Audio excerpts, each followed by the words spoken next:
barusan juga ya saya diambil undang-undang misalnya komik Ibu Kepala Sekolah ada yang mewakilinya. Saya hormati Bapak Ibu Guru yang saya hormati beserta staf administrasi dan jajaran yang saya hormati. Terima kasih untuk kesediaannya pada pagi ini.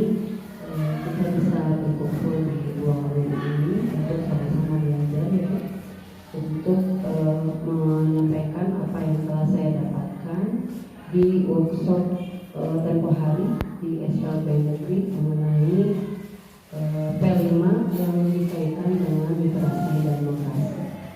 Adapun materi yang akan saya sampaikan sebetulnya untuk P5 sendiri itu waktu didapatkan di SLB itu cuma sekilas. Berarti saya harus mencari referensi atau sumber belajar yang lain. Zaman sekarang memang kita harus aktif mencari informasi, meskipun informasi yang didapatkan cuma sedikit.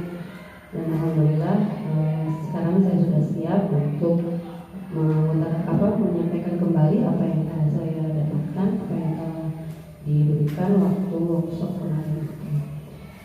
Bapak Ibu, untuk kesempatan ini kita akan belajar sama-sama mengenai P5 terlebih dahulu. P5 sendiri itu merupakan singkatan ya, di kurikulum Merdeka ini. Mungkin Bapak dan Ibu sudah pada tahu P5 itu adalah proyek penguatan profil pelajar Pancasila pada kurikulum Merdeka. Kenapa sih kok harus P5 gitu? Dalam struktur atau kerangka dasar kurikulum Merdeka, P5 ini adalah menjadi tujuan pusat pembelajaran. Dia berada di bawah tujuan pendidikan nasional. Berada di bawah tujuan pendidikan nasional, standar kompetensi lulusan, standar isi, standar proses, standar penilaian, semuanya itu harus berpusat dan mencerminkan siswa-siswa atau jebolan-jebolan pelajar yang mempunyai profil pelajar Pancasila seperti itu. Kemudian profil pelajar Pancasila ini juga sebetulnya sudah terkandung dalam pembelajaran, cuma mungkin siswa belum kita kenalkan bahwa ini tuh profil pelajar Pancasila seperti itu ya. Dalam intrakurikuler basisnya itu dari capaian pembelajaran, kemudian ekstrakurikuler dari minat dan bakat, dan P5 ini proyek penguatan profil pelajar Pancasila itu basisnya atau diambilnya berdasarkan tema gitu. Menurut informasi yang saya dapatkan, P5 ini sebetulnya tidak ada kaitannya dengan CP dan pelaksanaannya pun di luar jam intrakurikuler seperti itu. Ya, jadi baik di dalam kelas, di luar kelas maupun P5 tersendiri itu untuk kurikulum Merdeka itu harus berpusat atau menjadikan siswa mempunyai profil pelajar Pancasila. Nah, di sini ada 6 dimensi belajar profil pelajar Pancasila ya. 6 dimensi belajar ini, yang pertama beriman dan bertakwa terhadap Tuhan Yang Maha Esa. Di situ ada akhlak mulia ya. Yang kedua berkebinekaan global, yang ketiga gotong royong, mandiri, kreatif, dan bernalar kritis. Jadi pembelajaran atau proyek P5 ini di dalamnya terdapat pesan sikap-sikap yang harus dikembangkan oleh pelajar itu yang menjiwai 6 dimensi belajar ini. Nah, di sini terdapat pertanyaan, kenapa sih harus berbasis proyek ya Bapak Ibu? Proyek itu kan sesuatu yang harus dihasilkan ya, harus dikerjakan di rumah misalkan, atau harus dikerjakan siswa bersama-sama, dan proyek ini mengutamakan kerja kelompok gitu, mengutamakan kerja kelompok, tidak belajar masing-masing. Kenapa harus berbasis proyek? Karena proyek penguatan profil pelajar Pancasila ini memberikan ruang kepada semua anggota komunitas untuk mempraktikkan dan mengamalkan profil pelajar Pancasila. Karena tidak mungkin kalau kita belajar sendiri-sendiri secara individu atau secara konvensional seperti yang ya selama ini mungkin yang kita lakukan di kelas itu, dimensi pelajar Pancasila itu tidak muncul. Lain halnya dengan ketika kita memberikan proyek kepada siswa, proyek itu kan harus dikerjakan bareng-bareng misalkan ya. Nah, dengan sendirinya muncullah sikap di mana takwa akhlak mulia dengan teman sesama kelompoknya seperti itu, gotong royong, dukungan diri dan sebagainya. Dan alasan dibalik proyek ini terutama adalah jadi mulai kurikulum Merdeka ini kita itu harus menjadikan sekolah itu sebagai miniatur negara, miniatur kehidupan gitu.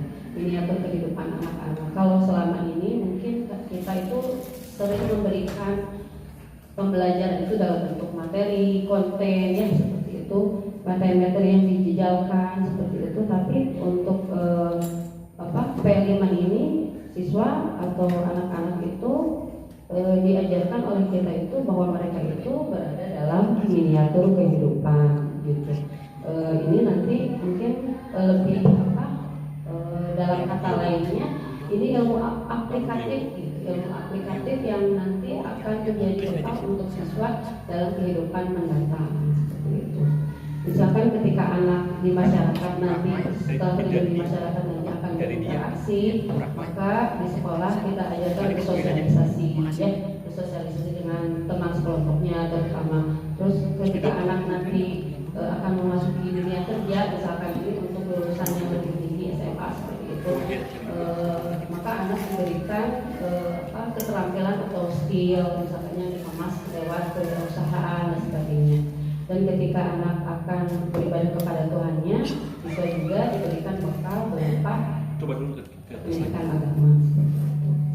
Ya, jadi dalam proyek ini terlihat gitu sikap-sikap 6 dimensi pada pelajaran Pancasila tadi.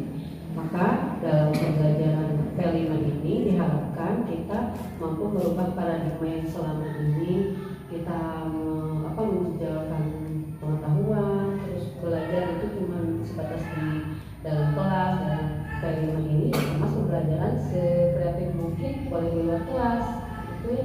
Terus anak itu mengalami secara langsung gitu miniatur kehidupan itu seperti apa, nanti itu mereka itu akan ke masyarakat itu seperti bagaimana seperti itu. Nah, di sini ada ringkasan langkah-langkah pembelajaran berbasis proyek yang mungkin untuk kelas 5 kemarin kita sudah mencoba ya Bapak Ibu, tapi kemarin juga saya bingung ini awalnya gimana, oh ternyata seperti ini gitu. Mulainya tahap prakegiatan. Tahap prakegiatan itu adalah ranah dari sekolah, ranah sekolah. Jadi yang berwenang di prakegiatan ini guru, peserta sekolah itu menentukan jadwal kita itu mau melaksanakan P5 itu kapan gitu. Biasanya untuk sekolah dasar diwajibkan mengambil 2 tema dalam 1 tahun itu 2 tema. Dan di waktunya itu jadwalnya itu untuk mungkin supaya lebih pembelajaran sudah selesai itu dipadatkan di akhir semester, 1,5 bulan menjelang semester P5 ini diberikan. Kemudian yang kedua adalah tahap pengenalan. Pengenalan ini karena kita udah punya jadwal nih. P5-nya ini misalkan kelas 5 untuk tema yang akan datang, misalkan kita mau temanya kewirausahaan misalkan ya. Kewirausahaannya itu adalah dalam kelas seperti biasa diberikan materi menggunakan pertanyaan pemantik kepada siswa. Ini anak-anak kok banyak sampah ya, gimana ini baiknya kita apakan ya gitu. Jadi anak tetap dilibatkan kalau kita mau membuat proyek ini gitu ya. Kita ini rencananya mau membuat wirausaha, mau mengolah sampah nih. Anak-anak tetap dilibatkan, ini anak, ini yang banyak sampah ini mau diapakan. Nah, ketika anak memberikan respon yang baik, dia bersemangat, oh begini, begitu, misalkan kesalahan anak itu sudah terlihat bahwa mereka bersemangat dan bisa dilaksanakan P5 ini. Tapi ketika anak udah mulai males-malesan gitu, nggak tertarik dengan materi kita gitu, nanti munculnya adalah keterpaksaan seperti itu. Untuk kelas tinggi memang mereka sudah bisa mengungkapkan ide ya. Jadi dalam hal ini kita menanyakan kepada siswa ini, kita sebaiknya apa sih yang kita lakukan untuk menanggulangi sampah misalkan, atau misalkan dalam pelajaran PKM misalkan keberagaman, gimana ya cara mengetahui keberagaman seluruh Indonesia supaya kalian semuanya tahu. Misalkan ada siswa yang udah bikin miniatur rumah adat atau festival pakaian adat misalkan seperti itu ya. Untuk kelas tinggi memang mudah didapatkan responnya, kecuali untuk kelas rendah mungkin ya harus kita bimbing lebih mungkin gitu ya. Untuk yang tahap ketiga, tahap kontekstualisasi. Dan tadi pengenalan sudah di kelas mengenai tadi mengolah sampah ya, mengenai mengolah sampah itu apa yang harus dilakukan, bahannya seperti apa. Nah, dalam tahap kontekstualisasi ini kita bisa melibatkan narasumber ya Bapak Ibu. Narasumber ini misalkan ini siapa di sini, misalkan ada orang tua siswa yang suka mengolah sampah atau membuat kerajinan atau kreativitas dari sampah ini siapa. Nah, beliau bisa dijadikan narasumber. Anak-anak bisa diajak kasih numerasi. Nah, numerasi ini kemarin disajikan di SLP itu karena kita itu membedah pemetaan pas waktu ANWK tahun kemarin. Tahun kemarin itu literasi alhamdulillah Cimahi urutan pertama se-Jawa Barat.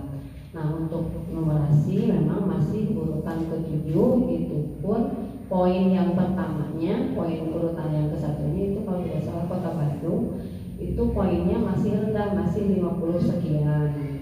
Jadi kemarin mungkin dinas dalam hal ini memberikan solusi untuk supaya kedepannya literasi numerasi itu kita unggul. Alhamdulillah sih PM4 kemarin posisinya nggak ada yang oranye ya, nggak ada yang oranye, nggak ada yang merah gitu, semuanya biru bahkan hijau alhamdulillah untuk literasi maupun numerasi. Cuman mungkin poinnya itu masih rendah. Dimensi literasi kesepakatan kemarin berdasarkan kesepakatan gugus saya dengan teman-teman yang lain di gugus tugas menteri itu, kesepakatannya kita membuat pembiasaan numerasi gitu Bapak Ibu. Kalau selama ini kan pembiasaan literasi sudah umum ya, seperti itu mungkin baca aja gitu ya, baca terus menceritakan kembali gitu. Nah, kemarin kesepakatan kita ya udah pembiasaan numerasinya aja dulu gitu. Kalau pembelajaran matematika di kelas memang kalau tidak drill anak-anak itu kan nggak paham ya. Tetap aja meskipun dikemas dalam bentuk permainan, toh akhirnya itu ujung-ujungnya mereka harus menguasai gitu cara menghitung itu seperti apa. Tetap aja dalam materi dalam pembelajaran yang kita harus drill latihan terus supaya anak paham. Namun dikemasnya ini dalam bentuk pembiasaan yang menyenangkan gitu. Supaya anak nggak ada lagi anggapan bahwa matematika itu sulit, terutama untuk anak kelas bawah mungkin ya. Di sini literasi matematika yang pertama, matematika sebatas mengingat, mengidentifikasi atau knowing, yang kedua applying, yang ketiga listening. Yang pertama ini bisa disajikan permainan misalnya tunjuk tangan, permainan tunjuk tangan, permainan dadu seperti itu ya. Jadi kemas seperti itu supaya anak-anak lebih kuda yang menariknya ada 4, berarti kaki yang ada di dalamnya berapa seperti itu ya. Mungkin Bapak Ibu juga sudah terampil kalau membuat permainan di kelasnya. Nah, kebiasaan numerasi ini dilakukan 5-15 menit setelah pembiasaan umum gitu ya. Yang kedua dilakukan di dalam dan di luar kelas, boleh di dalam kelas, boleh di luar. Anak-anak tuh asalnya mereka tuh bernyanyi, padahal secara tidak sadar mereka sedang belajar matematika. Ketika kita tanya ini kakinya ini aja mungkin pengalaman di kelas 5B pembiasaan numerasi. Setiap hari setelah baris kelas 5B itu setiap kalian anak-anak, jadi setiap hari anaknya udah awalnya dikasih dulu pertama, sekarang tiap hari lagi jadi ibu gitu kalian. Setelah baris anak itu otomatis langsung perkalian memang apa ya, satu materi yang umum, tapi kebanyakan anak-anak tidak menguasai ya, sampai kelas 6 pun masih ada. Dan salah satunya mungkin yang seperti yang di kapan Bu, iya bagus idenya apa, studi perkalian gitu ya. Ada lagi? Mungkin bukan pertanyaan ya, lebih ke ya, ke di kelasnya sendiri gitu ya. Kalau belajar matematika itu mungkin karena kurang kreatif Iya, sendiri betul. ya. Iya. Memang guru itu harus kreatif menciptakan suasana sehingga anak itu ya siap, seperti kata mamanya, siap senang gitu belajar matematika. Ya kalau gitu coba kira-kira bagaimana